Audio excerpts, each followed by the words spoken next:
there, Hiboson here. I'm going to be doing just a very quick review on the Sennheiser HD201s. Now, I've had these for a couple of months now. I mainly got these because starting to get into the YouTube thing and what have you, I knew I was going to have to up my sound game. I got a boom mic and what have you. But when it came to editing and listening to the boom mic and what have you, the initial setup, I had no real kind of things kind of give me proper feedback on it.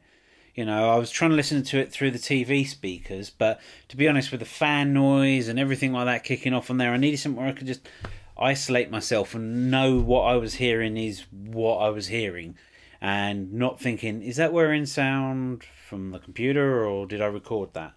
So that's why I invested in these, the Sennheiser HD201s.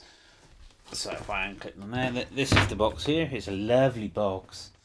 What's the lovely numbers on the back? It says lovely things like ear coupling, frequency response 21 to 1800 hertz, minus 3 dB, relative 1 kilohertz. What's this? Total harmonic distortion less than 0.7%, brackets 1 kilohertz, 100 dB SPL. I have no idea what any of that means. No idea at all. Impedance 24 ohms. Hey, I know what that means. Sound pressure level 108 dB, brackets 1 kilohertz at 1 volt RMS, root mean square. Hope I got that right, or you're going to cane me down in the comments. The weight 165 grams. Ooh. Or 5.82 ounces for those of you that like those sort of things. And signal cable 3mm copper OFC, blah blah blah blah blah blah blah. Basically, yeah, they're headphones basically. Now I can now listen to my audio then coming in here. Let me just up the output onto my testing on here. Yeah, so now the bonus with these, what I can do now is I've got them hooked straight into my Zoom H1 over here. So although my boom mic only records in mono on the left channel, I can then happily hear on this left channel what I am saying and know it's coming through clear, and I can listen and not hearing any horrid things. Hopefully there's not much in the way of echo. Maybe getting a little bit, but maybe that's just me hearing my own voice back and what have you. This room is quite small, so it has got some kind of echo potential. So, and as I'm speaking up, it is going to bounce around a bit. But that aside, these headphones have really helped me along on listening to the listening to my audio when I'm editing. Now, I haven't really tried them with music. I've quickly had a little go of music and they sounded great with that. They sound absolutely perfect, but I'm not an audiophile. But they're £18 and they're Sennheiser, you know. I hope I pronounced that correctly, which is a very trusted brand within the headphone community. And, you know, they do really expensive headphones too. And to be honest, for me, for my level, if you're looking for budget filmmaking and you want to just not spend a lot of money but get some tools that are really going to help you, I think spending out on, if you've got a camera that already does HD video recording, has got auto white balance or hopefully a custom white balance, and you can adjust things like ISOs, other bits. If you can play with any of that and you've already got an HD camera, do not start going and spending your money on cameras first. This is a Panasonic SD700 I have here, an HTC SD700. It is 6-7 years old or something like that. You know, one of the first HD camcorders. It was like 900 odd pound or something stupid just like that when we first got it.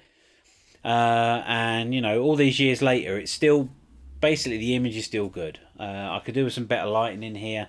I'm just using some natural lighting at the moment. But investing in audio equipment is probably your first step, because if people are watching the video and the sound's a bit, then they'll probably let you, you know, the video's a bit, but the sound's good, they'll probably let you go and they'll probably carry on watching it. But have you ever watched a video where you've started to watch it and then the audio has been awful? It may look great, but you just then click, nah, can't be bothered.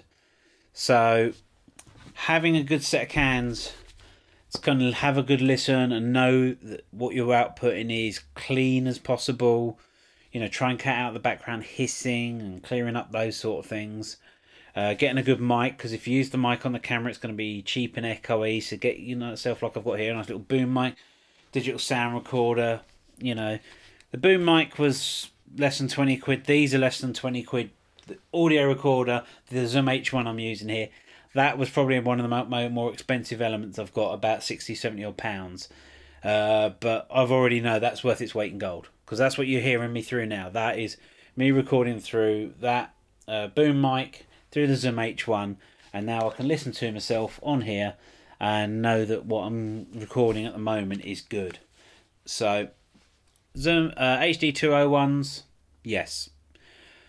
You know, they're not going to take ramping them up to the max. There is sound bleed, so when you have these on, you can still hear what's around you, unfortunately. I was hoping having big cans like this, it would seal right tight on my head and not let any other exterior noises in, being closed back and what have you. I was hoping it was going to be really isolating.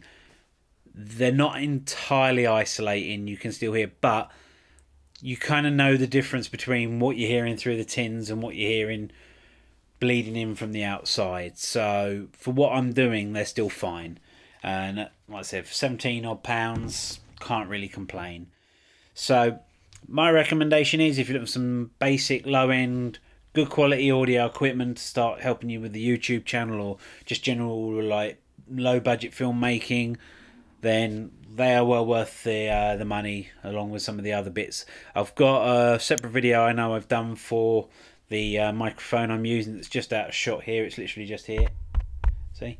And so have a little look at that. If you're into filming and you want to know about that sort of thing, check that video out as well. Okay, I've been Hiboson. I hope this has been helpful. If it has, you know, please give me a thumbs up and a subscribe if you really think that what I'm doing is something you'll be interested in watching more of. If you've got some nice constructive criticism, I'm welcome to hear it. If you're going to troll me, then, well, go ahead, because you're going to anyway, whether I like it or not. So, enjoy your day, people. I've been Hiboson. Have a good day. Bye!